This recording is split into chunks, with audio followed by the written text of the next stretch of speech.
হেই family, আমার আরেকটি mini ব্লগে তোমাদের সবাইকে অনেক স্বাগত। তোমরা তো আমার আগের ভিডিওতে দেখেছিলে বন্ধুরা, আমি আমার বরের 5টা পাকা চুল বেছে দিয়েছিলাম, আর ও আমাকে বলেছিল তার পরিবর্তে একটা কুর্তি কিনে দেবে, কিন্তু দিচ্ছিল না বন্ধুরা, পুরো ফাঁকিবাজি মারছিল। তাই আজকে রাগারাগি করে টেনে হিজড়ে জোর করে নিয়ে এসেছি বন্ধুরা।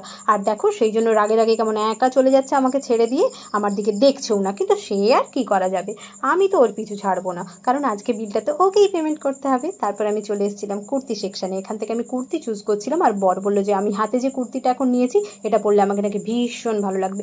এই কথা শুনে আমি তো আনন্দে নাচতে নাচতে চলে যাচ্ছিলাম ট্রায়াল রুমে। আর এখানে দেখো, আমি এই ড্রেসটা পরছিলাম, আমাকে কেমন লাগছে জানিও।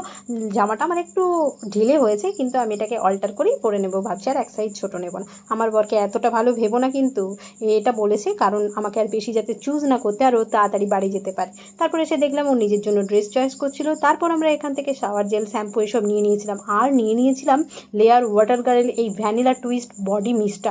এটার না আমি পুরো ফ্যান হয়ে গেছি, তোমরা কেউ ইউজ করেছো জানিও।